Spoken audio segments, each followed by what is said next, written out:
If you're vulnerable to psychic damage from roguish language, stay away from these gibbering mouths.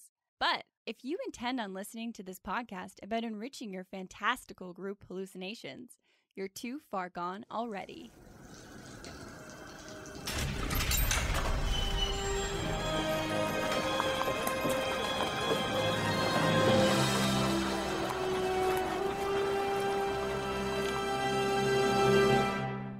Your next game is going to be poisonously petrifying, and here's why.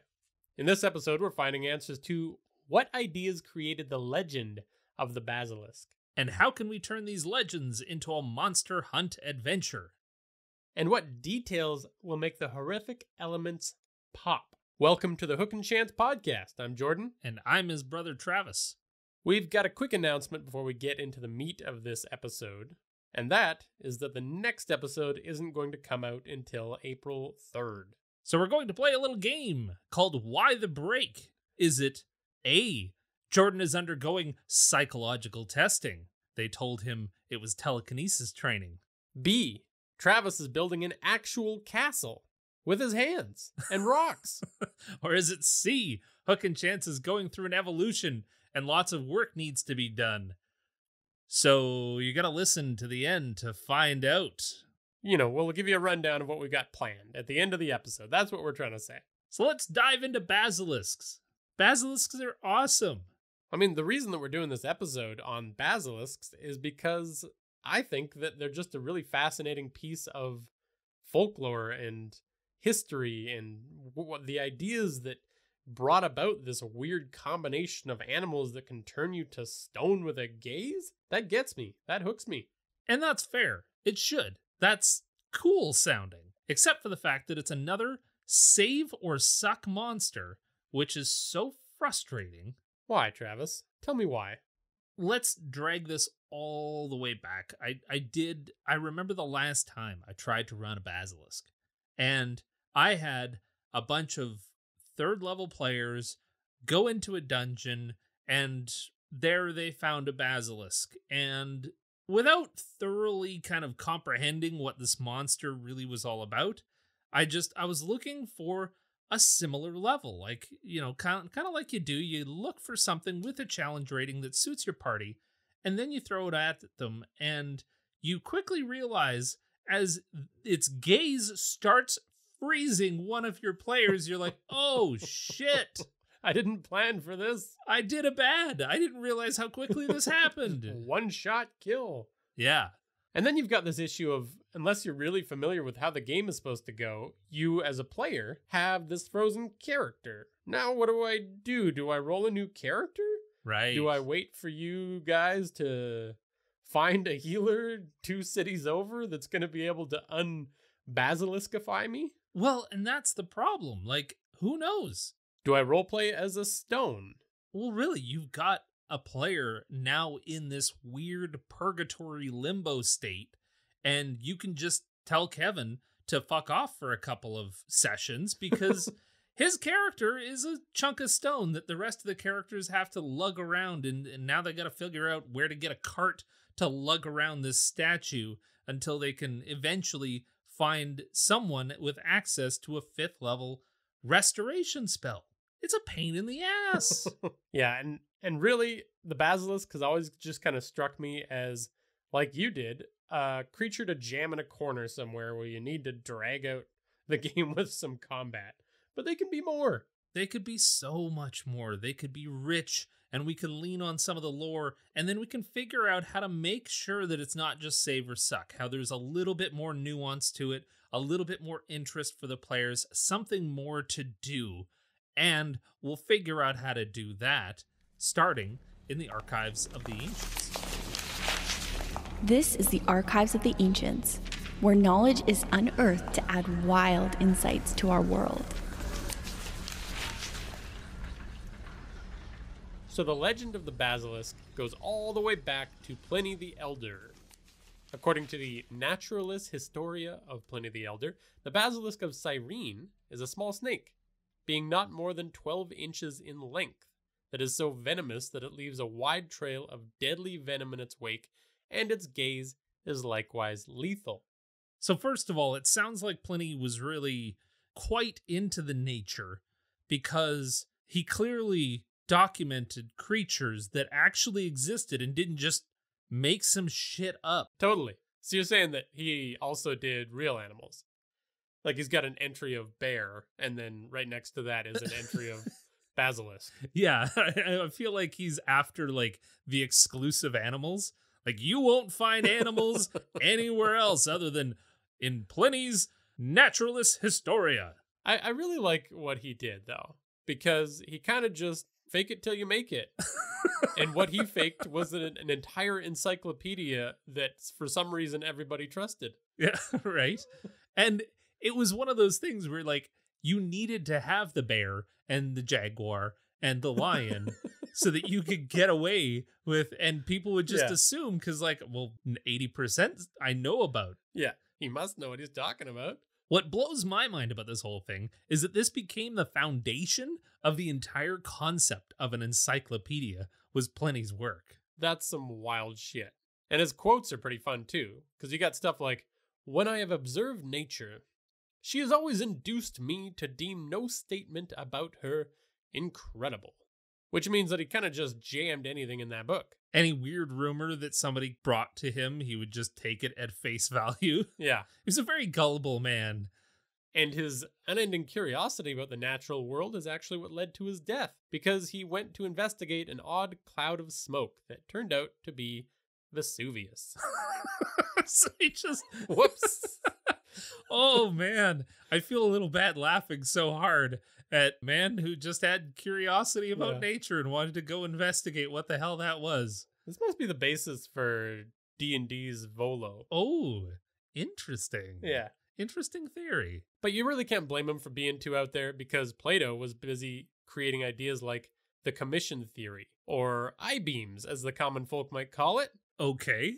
You're going to have to extrapolate on I-beams. Well, it's what it sounds like. The concept is that a light shines from the eyes, letting us see. This explains things like why animals that can see in the dark, like cats, have glowing eyes. Or why when you squint, you can focus your eye beams and things come into focus. Okay, so like we owe beholders to Plato. Yeah, and Medusas. Ah, yes, okay. So, yeah, they legit did think that like I-beams were a thing. Yeah. And that some I-beams would do more damage than other I-beams. Right, this was just common knowledge. Everyone's got I-beams, some of them are dangerous. What are you going to do? But if we bring it back to reality a bit, it's thought that the cobra was a foundation for a lot of the myths around the basilisk. See, this makes sense to me. You know, you got cobras that kind of like, they rise up and they spit, and that spit can certainly poison you, so I could see how you could extrapolate upon that. You know, when you get back to town, you know, a snake, when everyone else is talking about like cyclopses roaming the countryside, you can't just bring back a story about a snake. You gotta extrapolate it into a basilisk that turned your friend to stone. Yeah, let's spruce this up a bit. And keeping in mind, this was before any knowledge of venom was common, I'm sure. Right. Like a snake spits you in the eyes and makes you feel real bad. Right. You're going to assume that's magic. So there's a couple of places that I think we can turn to dredge up some more inspiration for this. Let's start with the snake. Right. So obviously there's unlimited types of snakes pretty much. You got specifically cobras. You got king cobras, tree-dwelling cobras, false water cobras. And that definitely makes me think that, like, I can add a little more pizzazz to my types of basilisks. Where I put them. You know, my first thought is, of course, you go cave, you throw a basilisk in it. But why can't basilisks exist in so many other places? Then you got the fact that, like, if we're equating snake venom with the turning to stone that the legends say, you got lots to pull on there. All of the different types of toxins that are in snake venoms. You got ones that attack the cells, some that attack nerves and probably cause intense, insane pain. And you got some that attack the heart and the muscles. So all of this, you're going to have blurred vision, extreme pain, vertigo, drowsiness, paralysis in there. We can definitely lean on some of that to give more stages to the effects that a basilisk has. And we mentioned snakes spitting their venom. That's absolutely true. Some cobras can spit their venom up to 6 feet, causing blindness in their prey and predators. So I could definitely see a basilisk as waiting to see the whites of your eyes before getting you with a blast right in the face. Yeah. And then we also discovered that in Thailand, there's a concoction of turmeric root that has been clinically shown to create a strong resilience against the venom of the king cobra when ingested, which immediately leads us to think, how do we give our players something to stave off the effects of a basilisk's petrifying gaze? Right, you could have it be something they figure out beforehand, and kind of like the Witcher style. You drink it before you get into a basilisk fight to lessen the effects, or you drink it after you get hit to try and save yourself. Well, I really like the after you get hit, because that means that we've turned this from a 2-round you're dead basically to holy shit, this is bad, but I have a way forward. Yeah. Cobras can also lay 21 to 40 leathery eggs. Ew. Yeah. Something kind of sicks me out about just leather eggs. Yeah. Like, there's something kind of gross about that, because I know that they're slimy. They gotta be slimy. We need a whole clutch. We need to figure out a way to work in basilisk young. Absolutely, because that's just one of those like horrific moments when you realize that there's all kinds of skittering babies around. That's not fun. Yeah. And I think we should work in the king cobra's hood, because I'm ignorant. I didn't know this. That thing is actually ribs, and they use it to intimidate their predators. That also kind of sicks me out, because just this whole like unfurling. Yeah, there's something like not okay there. And I definitely think that a basilisk can do some kind of like metamorphosis when it's about to hit you with its eye beams, because that as well is really, really handy for signing to our players and giving them something to react to, rather than just like, you're in the range of a basilisk, you're frozen. Yeah. Start making saves. Like everyone at the table, go ahead, start saving, because you're all about to get TPK'd. Right. That's fun. Rather than, hey, something's unfurling. Those that are curious are going to stick around and like lock their eyes right on the basilisk and make sure to get the full effect of the eye beams. But then the really clever ones are going to take some cover and maybe avoid it. And maybe start taking shots. And that's kind of the direction I'm leaning with this, is like, as it unfurls and rises to its full horrific height, you're not going to know where the actual basilisk starts and its intimidation display ends. Right. Then you mentioned the turmeric root concoction, but I think there's also some potential for like a full-on cure. Anti-venom for snake venom is made from getting healthy folks a little sick, then stealing their good blood stuff that they make. I feel bad for anybody that signs up for that volunteer job. Well, I didn't want to mention it, but I think they do it to cows or something sad like that. That is horrible. Make cows sick. Okay. Oh. But yes, I do think that there is something that we can work into a game with a basilisk that has our players or someone nearby having to, I don't know, ingest some of this venom. Is it venom? Anti-venom. Anti-venom. Makes the venom go away. No, I okay, I get that. But like, we've discussed that the basilisk has eye rays. How do you slightly ingest? I don't know exactly how you ingest, but I think it's cool that like you would have to make an anti-venom out of somebody that's been affected and is on their way to dying. Oh my god, that got so bad so quick. Sorry. Holy shit. You're not pulling your punches. No, so like the first party member gets hit and it's like, "Hey, so I need you to also get hit so I can steal your fresh blood." Wow. Okay. We're going to park that for now. All right. So our second inspiration then. This is a quick one, but needs to be mentioned here. Stone Man disease, or for the smart folk out there, fibrodysplasia ossificans progressiva. That's a mouthful. I think I nailed it. That's a condition where connective tissue like muscles, tendons, and ligaments turn into bone tissue. Which is absolutely horrifying. It truly is. Fortunately, it's incredibly rare, but it's basically a gene mutation that affects the body's repair mechanism. Essentially, when the bodies repair these tissues, it does it with bone instead of the proper tissue, which is really interesting to apply to fantasy gameplay. Horrifying in real life, interesting in fantasy gameplay.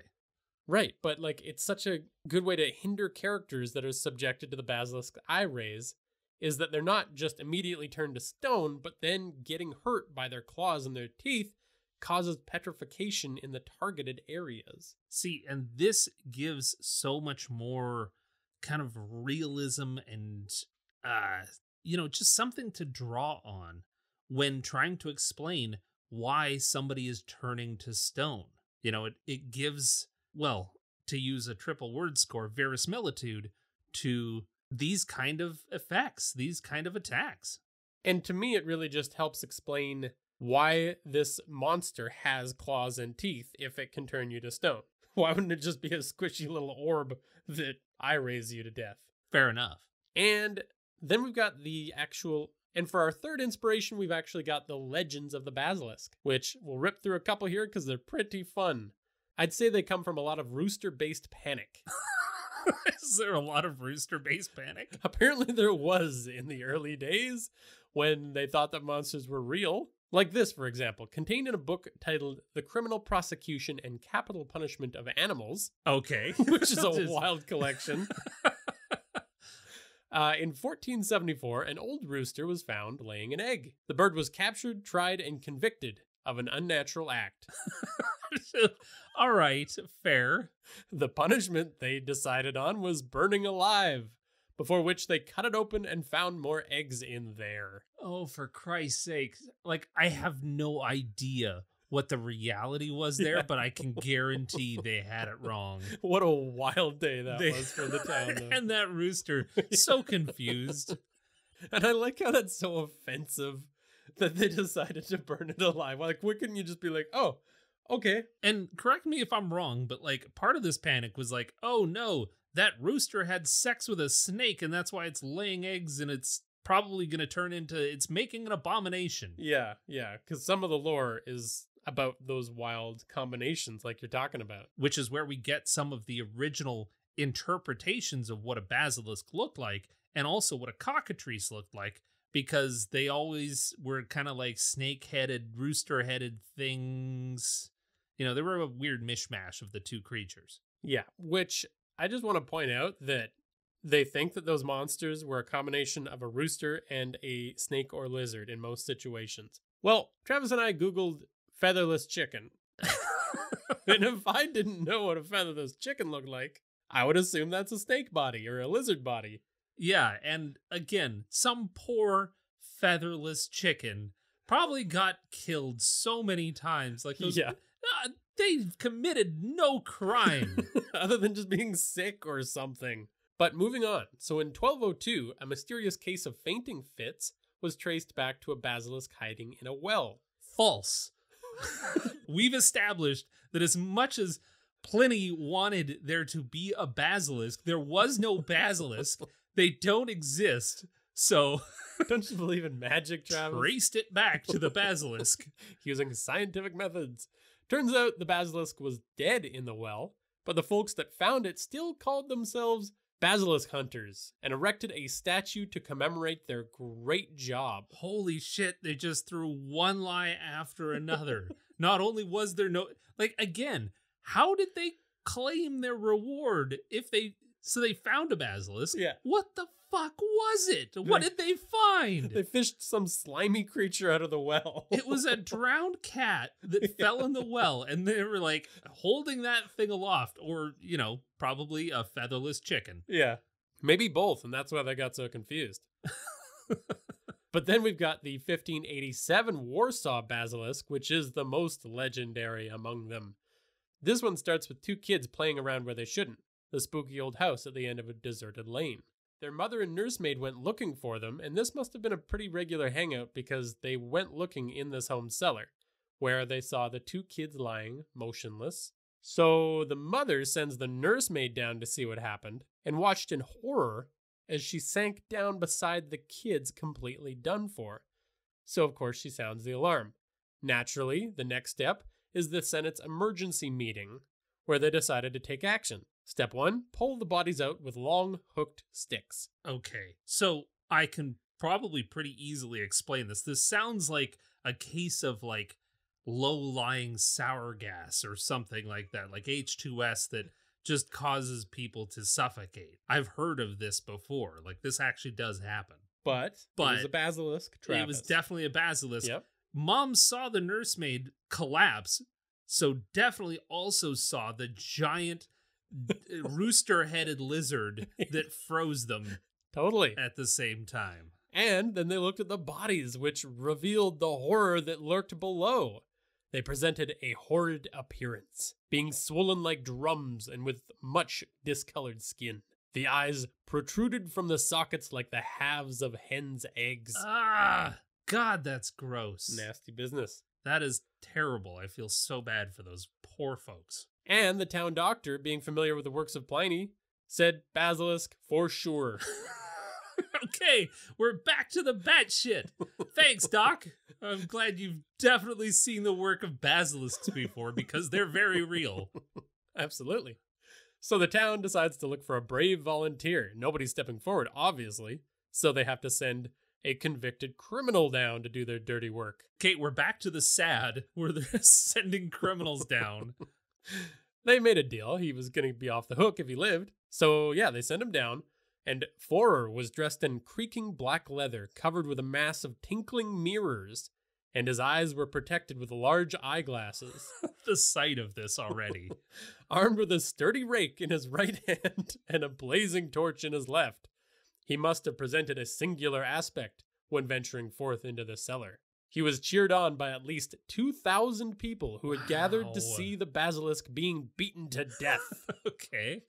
After searching the cellar for more than an hour, the brave Johann Faurer finally saw the basilisk lurking in a niche of the wall. He snatched it with his rake, and the populace ran away like rabbits when he appeared in his strange outfit, gripping the neck of the writhing basilisk with the rake. Okay, so we're back to batshit. Who's got this basilisk? Where is it? It must have been saved or preserved because that's incredible. You'd they think. Found an imaginary creature. Yeah, which again was a sick chicken dangling from a rake. Just beating the shit out of sick chickens left and right. But the doctor points out that it had the head of a cock, the eyes of a toad, a crest like a crown, a warty and scaly skin covered all over with the hue of venomous animals, and a curved tail bent over behind its body. None of which is obviously true. Well, not to the people standing in the back, but they just heard the doctor's my view back here is really obscured. What is it? Oh, it looks like that? Cool. And so it's assumed they conked it on the noggin and life went back to normal. Another version of the story claims that the mirrors turned the basilisk to stone, but that's, the classic method to prevent being stonified. Wow, I'm blown away by the kinds of lore that we end up getting when people can just make shit up willy-nilly. Yeah. And it's no surprise because Pliny started it way back in year 3? And you got to keep in mind, this is before streaming. Somebody had to make up stories. Correct. Okay.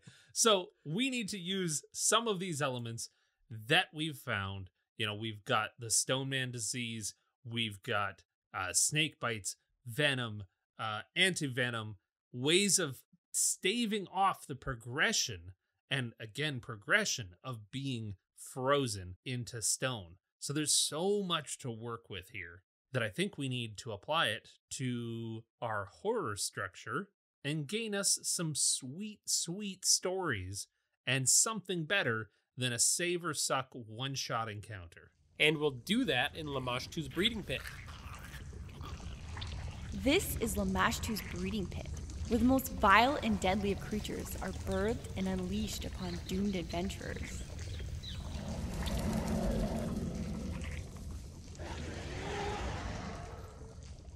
So we need a rough story. And to do that, we're going to go through a, general premise using our simple story structure template, which is available on our website. You can go and find it at hookandchance.com. So the premise of this story that we can use for a short adventure is that a group of basilisk slayers have been planting a dead animal in the town's water source every couple years because they know they'll get hired to go kill it, which will result in a nice financial reward. Except this time, it's real. I love this premise because grifters going from town to town, and all they got to do is drop a dead animal down a well. People get a little sick. One of them's got a bag of chicken. A bag of bald chickens. So in the simple story structure, we're going to start with a current stage. So a sleepy town with a few problems. Things are starting to crop up for them. And then we intro those basilisk slayers. The hook, which is going to be finding the source of the sickness and needing to stop it. The mayor says it's worse than ever before and insists that the party goes with the slayers. Yeah, just for like a little extra backup. And then we're going to kick the whole thing off when they find evidence that it's causing serious health problems. We give them a ticking clock with somebody that is currently afflicted with something that maybe the basilisk slayers are a little unfamiliar with. They were used to the standard botulism, but this is actually hurting people. This is something they haven't seen before, but they're not willing to give up the facade. Then the challenge, which is getting into the well or finding another route to the undercroft of the castle where the town's water source comes from, their well. Love it. We hit them with a choice. The party learns about the basilisk hunter's con and has to choose, what do they do with those stupid basilisk frauds? Do they have them still tag along? Do they bring them back to town and do it all themselves? Kick their asses, leave them for dead, murder hobo the entire group of them? Lots of options. Then we got to make them suffer a little bit. So at the well, things kick off and chaos ensues. We're going to throw a lot at the party. And then the big climax is the basilisk reveal. True combat ensues. And finally, the aftermath, back to town. What did they do? How's that going to affect them? Did they help the slayers survive? They got new friends. Did they expose their lies? New enemies? Did they kill all of the offspring of the basilisk? Might have a sequel. Right, with all those eggs, those leathery eggs. So as we tend to do in Lamastro's breeding pit, we're also going to use the horror guide reference. And this is a horror guide that will help you lay out elements to show or mention to your party as they progress through the story that helps build tension, true horror tension, which is oh so tricky to do sometimes in RPGs.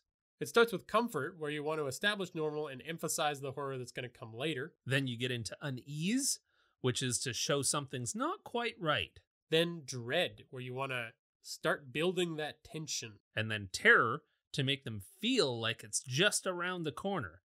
Then you want to ricochet between dread and terror a few times, which just builds more tension before you finally break it and land at horror, which is the reveal of the monster.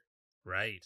So now that we have our general story premise, let's jump into comfort. How do we give the players a feeling of comfort that eventually will help us emphasize how horrible everything has become?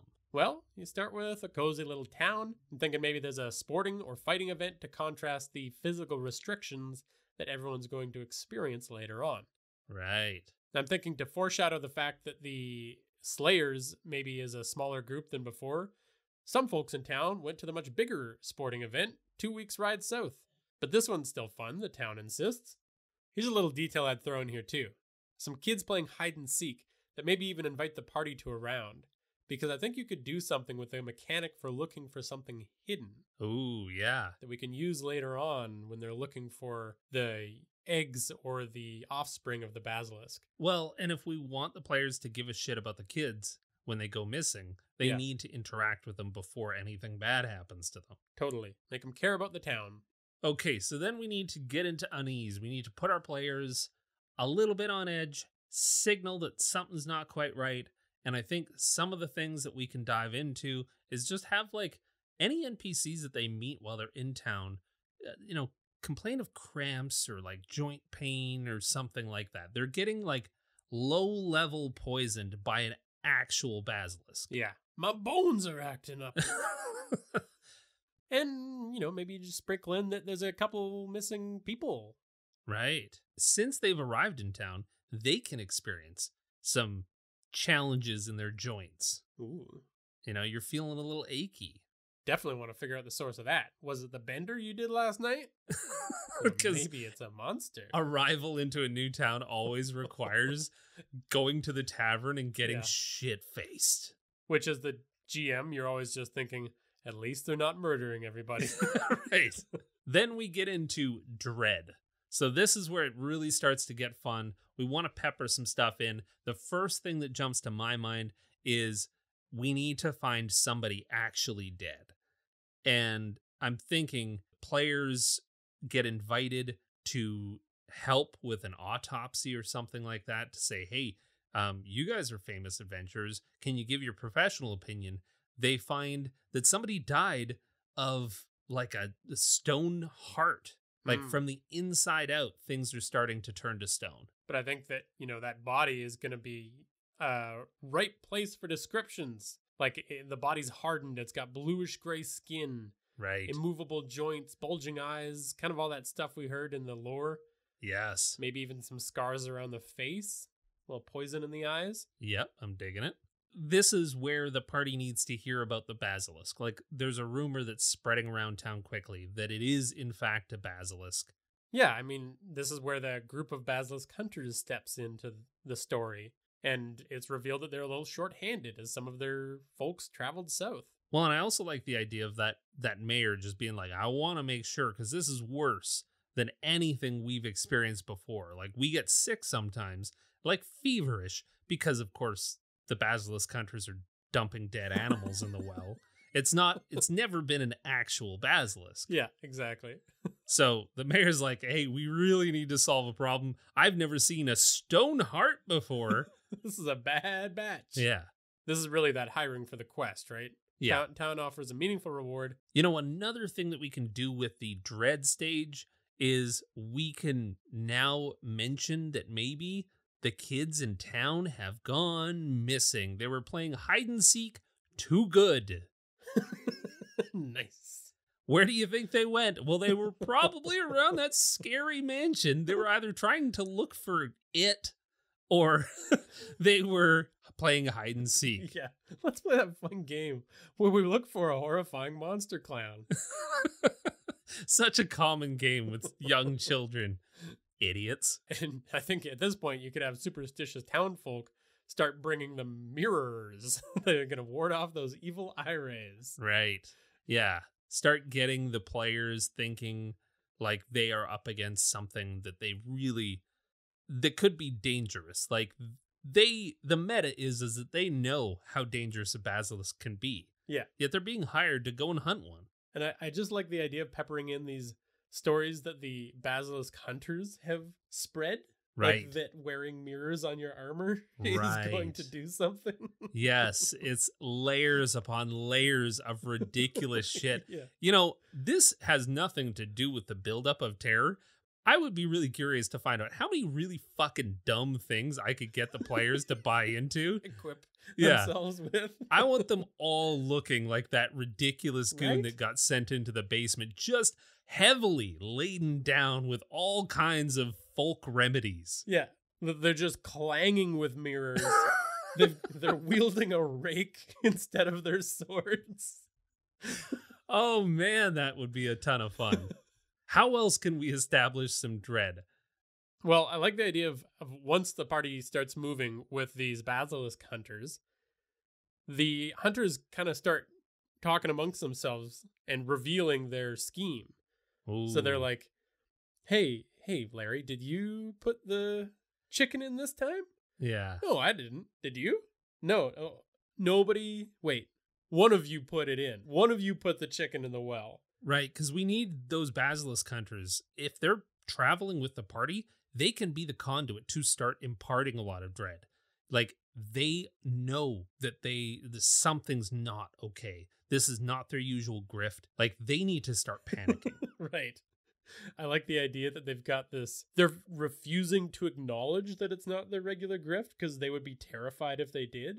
So they're kind of holding it back still until things go really wrong. Okay. It's like they're lying to themselves. Right. Like, this is fine. This is fine. We've done this. At this stage, we are starting to see like some of the challenges, and we can kind of probably even dip into some of the suffering that's happening here. So I'm thinking we need to really give them something to fear, and they need to find somebody that's been deeply affected by the basilisk. Maybe not the kids, because that's truly horrific. Travis, you sicko. I'm just thinking like some random townsperson that was, I don't know, doing maintenance on the Undercroft. But now we can start showing them frozen people that are dying in agonizing positions. I like the concept of somebody that's still clinging on, and it's that whole scene where you run up and they only have a few words left they can speak. Their breathing is shallow because their whole chest is freezing up. Most of their face is completely paralyzed and kind of stone to the touch. And like only part of it is actually, oh no, I can't believe they just popped into my head. But one eye moves and the other one doesn't. Yep, there you go. They whisper one little clue. Yeah, I dig it. All right, so then we ramp up to terror, and I got a pitch for you. Everybody goes into the Undercroft where the well is. One of the hunters, still very much in denial, takes their torch and walks up to the well, looking down, trying to spot the dead animal. This is where they get got. Something hits their face and they start screaming. Yes. Standing upright, they stumble over the well's edge. The screaming is cut short instantly as the sound of stones and bones cracking echoes throughout the entire Undercroft. That's terrible. That is perfect. That's exactly what we need in the terror stage. And of course, there's big cracks in the well walls, allowing the basilisk to slip away a different direction if anyone else wants to go up and be the hero. And I love that because, like, I really am curious at this point which of the players asks to, say, go into turns or go into rounds and try to, like, intervene there, or what they want to respond with. Because I, as a GM, am going to describe this starting to happen, and the first player that wants to step in, like, I'll let them step in. But I'm really curious if they'll just stand there and watch this person get maunched and dragged into the well. Yeah, and I think it's one of those, if they want to intercede, I might even make them do a check of some kind. Right. To see if they're fast enough. Because this is happening lightning quick. Yeah, oh yeah, yeah. So do they run up and take a look at what just got this person? Like, are they brave enough to do so, knowing that there is likely a basilisk and what the basilisk does with its petrifying gaze? Yeah, exactly. So then I'm seeing full-blown panic from the other hunters. They're completely untested. They're trying to escape. They're dropping torches. They're yelling. They're running into corners. I really want to create an atmosphere here that's easy for the basilisk to take advantage of as it's crawling around the room and hiding in the shadows. Well, and one of the reasons why we have these basilisk hunters is as basilisk fodder. Yeah. We can show our party what happens. We can amp up tension without actually having to take out one of our party members.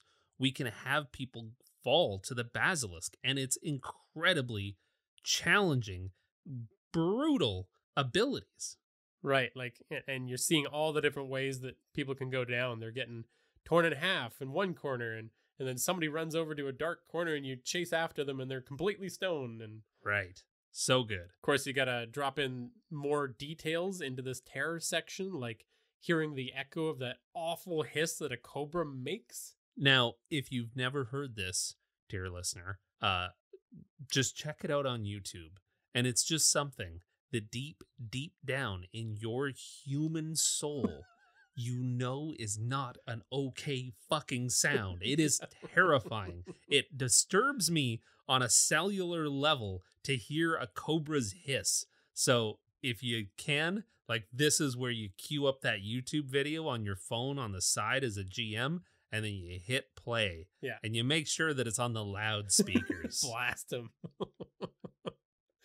And this is where you can introduce the eggs, segments of wall that look pockmarked, but when examined a little closer, end up being a collection of hatched eggs oozing with the poisonous spit that the offspring used to break free. See, I love this because then now the party's going to panic. Where are all of the offspring?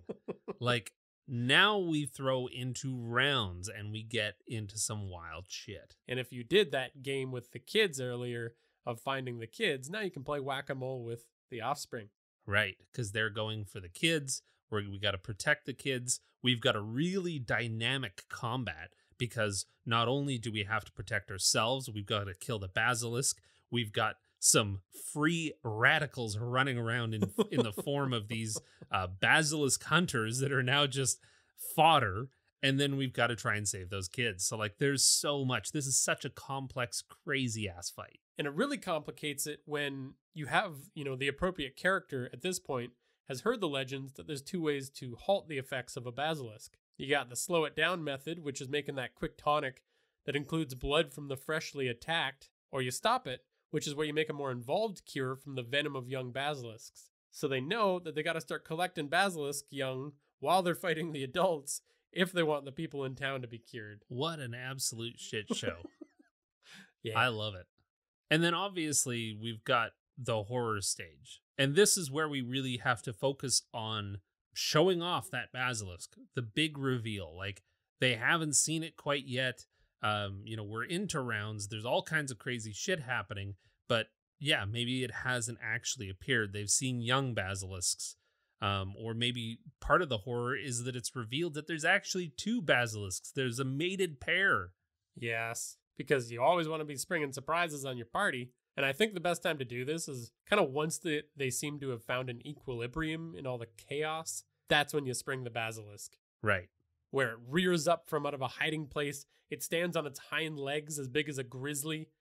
It spreads its arms wide, unfurling its cobra hood that encompasses its entire frame. Jesus Christ.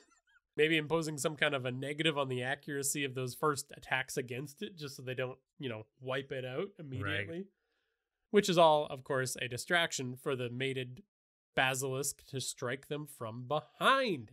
Chaos ensues. Combat time. I love it.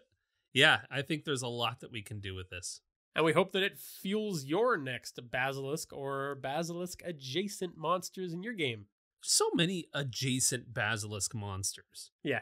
From Medusas to cockatrices to all kinds of...